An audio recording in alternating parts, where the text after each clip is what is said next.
All right, I think I'm going to go ahead and get started. Welcome, everyone. Um, my name is Emma, and I'm a graduate library assistant in Ellis Library. And today I'm going to be talking about creating a digital exhibit with Omeka. So for this presentation, I'm just going to kind of go over what Omeka is, what it does, and then I'll show you a site that I've created on Omeka and kind of walk through some of the basic parts of Omeka. At any time, if anybody has any questions, please feel free to drop them in the chat and I'll try to answer them to the best of my ability. So I'm going to go ahead and get started. So what is Omeka? So Omeka is a free open source content management system for online digital collections. And sometimes the way I explain it is kind of a fancier website where you can archive and collect all sorts of different materials, anything like that you need to organize.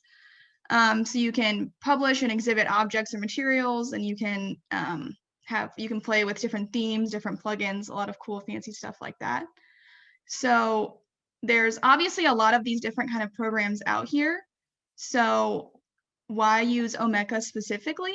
The reason that I like Omeka so much is because for me personally, it takes a lot of the legwork out for the users. And as someone who's not as always tech savvy as I like to think that I am, I really appreciate that about a software.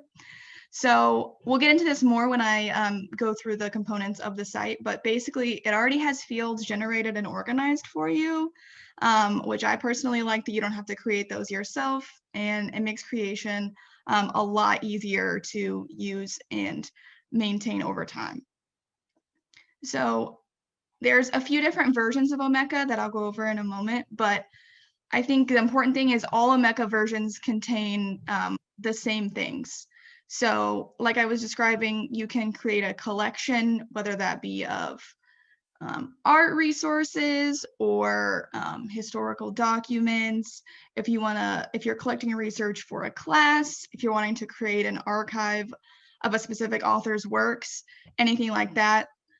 You can put items in the different collections. You can add plugins to make things look a little bit different, make it a little bit more user-friendly, and we'll go over those later on as well. And another cool feature that I like to highlight is you can add users to your collections. So say I'm working on a project and I've created this exhibit, I've created this collection, and I'm working on a group project, I can invite all my group members to work on that with me. So I also think that's a really cool feature to highlight as well. So like I said, there's 3 main different versions. So you can see them highlighted here on the screen. There's the classic Omeka, and that's kind of for individual projects, educators, things like that. Excuse me. There's Omeka S, and I think of this as kind of like a bigger fish to fry kind of thing. This is a big institutional software that I would recommend if a system was using it or a corporation, things like that. And then Omeka.net, and that's the one that I'm going to be going over today. So in regards to these different versions, I'm going over Omeka.net today because it doesn't require a download. It doesn't require any other software usage or anything like that. So the big thing with Omeka Classic and Omeka S is that they require hosting software. So that can get a little bit complicated. So you'll need to have access to that software or be able to get it in some way and go through the process of downloading it and things like that. And of course, I've dropped my email in the beginning of this presentation, but if anybody wanted to go over that at a later date, I'll put the guide I've created for those, as well as my email in the chat later on. And if you want to talk about that at a later time, we can. So again, with Omeka.net, the one I'm going to go through today is free. If you want a different plan through Omeka.net, there's all kinds of different levels with added plugins, added other fancy things. Those just have access to more plugins, more storage, fancier settings. But the basic level is going to have a lot of the same features as all the other ones and is pretty basic. So that's why I'm going to go over that one today. Oh, let me check the chat. Thanks to Logan for dropping that link in the chat. Okay, So I was talking about plugins earlier, kind of as an added way to enhance your exhibit or your site. So these are just kind of extending the basic functionality of the site that you would create. So you can manage plugins for all your different sites. And as I'll show on the screen, the basic Omeka will come with a set of 8. And if you want any additional ones, those can be added to different exhibits as well. So additionally, like I said, you can add different users if you're working on an exhibit with other people. So there's 4 different kinds, basically ranging in the amount of administrative level that you can have when you're working on Omeka. So you can have an admin, a contributor, a researcher. We won't go too in the weeds with that today, but I think it's just really important to emphasize that that's a really cool feature that Omeka has, that you can work collaboratively with other people. And to the best of my knowledge, as of right now, there isn't a limit of users you can add. So if a professor wanted to use it for a class or a really large group project, there shouldn't be a problem with having multiple users on there. Another chat. All right. And then, like I said, today I'm going to go over the site I've created, which was, it's called the trial version of Omeka. And I think that's kind of a little bit confusing because it sounds like it's going to expire or go away, or after 2 or 3 months, you're going to have to pay this exorbitant fee or something like that. And I personally kind of like to call it is kind of like a test version.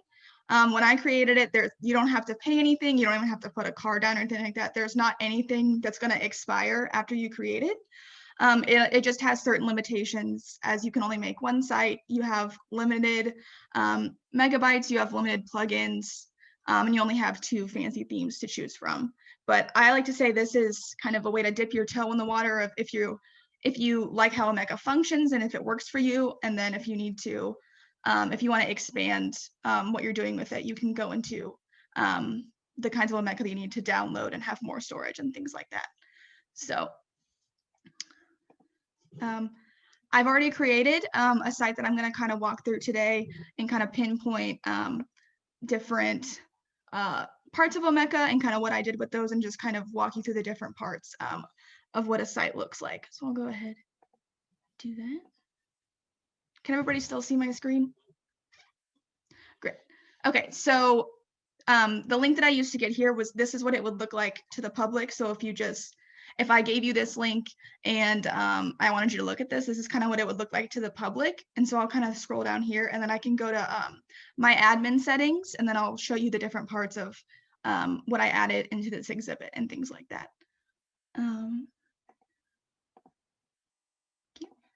So you can see I have my title of my exhibit up here, representation in literature. And again, like I mentioned, for this site, there's only 2 themes. So when I logged in and created this, it was pretty straightforward as far as just entering my title and picking the theme, things like that. So you can see I've added the title, some description, and clearly you can see some of the tags that I've added as well. So this is kind of what something can look like after you've created it. And this is, again, really, really basic. I didn't do anything fancy with this. This is very generic. I have the picture books, their author and illustrator, a description, and a picture. So this is real basic, real basic stuff. So I've just added about 10. I didn't want it to be overwhelming. So if I go up here to the administration part, here we go. Also, I want to note, obviously I'm logged in and it remembers me. Since this isn't associated yet with the university, you don't have to use any MU credentials, anything like that. So I've used mine for this, but I just wanted to emphasize that it doesn't, for you to access this on the internet, that's not required. So as I was talking about, the collection I have is representation in literature. And then, like I was showing you on the other screen, the items. So all the books that I've cataloged in this are my 10 items. I've added tags. And since this is the basic version, I haven't added any extra plugins, but this is kind of what it looks like from the administrative backside. So if I want to go to specific items, load, this is what it looks like. So I have all of these that I've added, I can go ahead and click on details. And you can see I've added it to this specific collection of children's books within my representation. So if I want to add another collection, that would be maybe high school literature or other middle school literature, things like that. So I've added that to the collection. I've added, this is a story featuring a Black mother and child. So I've added a tag like Black representation. It's a children's book. It's fiction. It's a picture book. And these tags here are really nice to be able to look at it if you have multiple collections or lots of items so that you can sort through them faster. But like I said, this is all really basic. The title, the creator, the text, really simple. So if I wanted to add an item to my collection, this is kind of what it's going to look like. And like I said at the beginning of the presentation, what I like is that this is all organized and set up for you already. You don't have to think of these inputs or anything like that. Like I don't have to think of if I want to add a title or anything like that, because this is all kind of broken down for me. So you do not have to use all of these elements, which is also really nice. You can kind of tailor it to what information you want to put in your collection with your items. So for me, obviously, since it's just picture books, I used, like I said, the title, the author.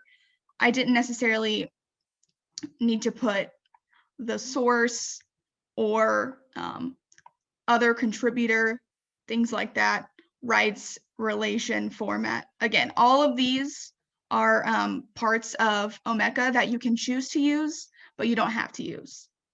So things like that.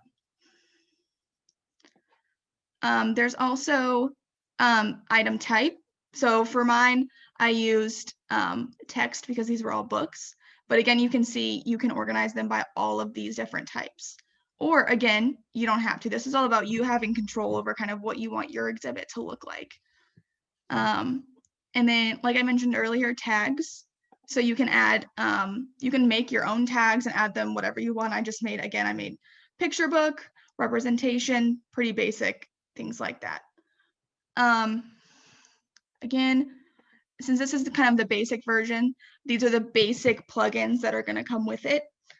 So exhibit builder, CSV import. And I did want to also mention this. I was talking to a friend of mine and they were asking me if they've created a site and it has all this information on it and they want to take it down, but they want to have all the info still in another place. You can export all of that data from this site into CSV format. So you can have that text with you if you want to get rid of the site overall. So you have all these different plugins. Again, on the broader Omeka Classic, Omeka S, you can add all different kinds of other plugins. The list is pretty endless. So again, like I said, it's really what you want to make of the site, what you want to add, what you want to collect, what you want to add to your site. It's kind of all yours. So we'll go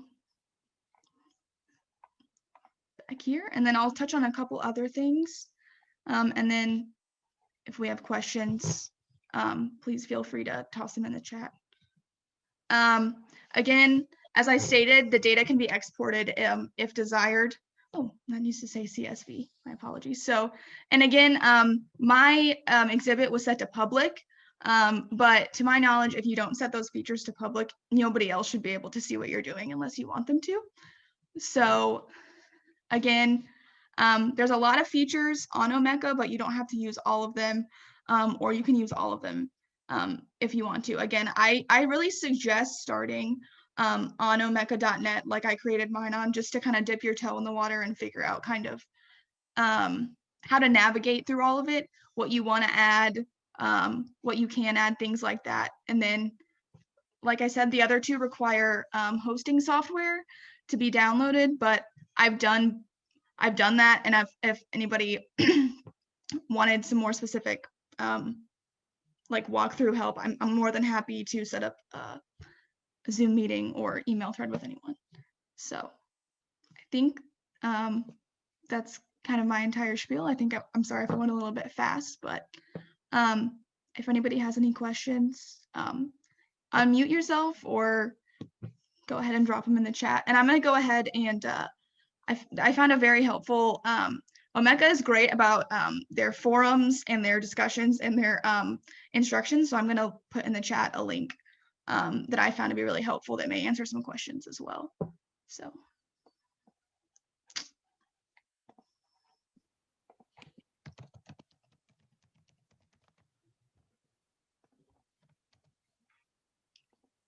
Emma, I have a question about adding things when you're creating an item. It looked like from the screen you had up that you would have to key in all the information, but could you also, like if you had a bunch of information in a spreadsheet, it looks like you could import a CSV file. So if you had that already demarcated, you could import that somehow?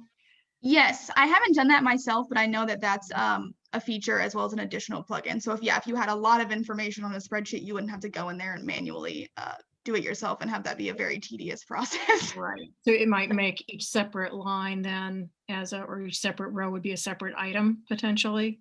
I believe so, yeah. Yes. Okay. Yeah. So I'm also thinking I've seen different sites that have used Omeka. So I've seen some that are more like a picture gallery. You know, it's not so much like a web page where you're scrolling down. It's more like you're going sideways and scrolling through as if you're walking down a picture gallery. So I guess you would have to store all those image files somewhere. Yes, and I think put them in Omeka to make them display that way. But Omeka provides the framework to do all the interactive components and to store it all. Yeah, that's again like what I said. Why I like it so much is it kind of does all of that work kind of for you after you input your pictures, your metadata, your other information, and things like that. And that just kind of goes to what I was talking about, the specific themes and how you want it to look, if you want it to display like that or display it kind of scroll like I had it earlier. So that's the difference in the themes. I'm thinking of it sort of like styles in Word where you just get that's a good colors, but this also does different layouts and sort of kind of like when you move from place to place. When you go into like Google Slides or something like that and it comes up and it's kind of blank and then you kind of mess around with it and you can make it look, you know, have different things, different colors, things like that. So, and the higher, the different versions of Omeka, obviously, like I stated, had different levels of what you could add. Like the basic one I was showing only had 2, but if you do S or Classic, you're going to have more options with those. Okay, super, thank you.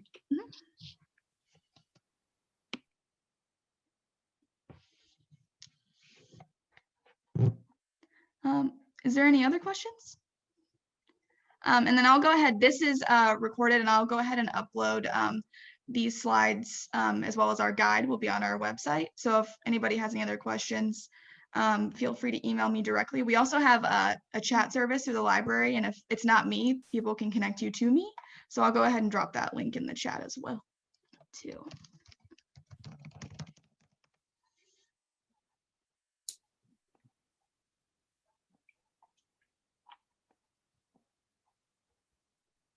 If you have a question now, you can go ahead and ask it. It looked like someone had a question they were going to ask.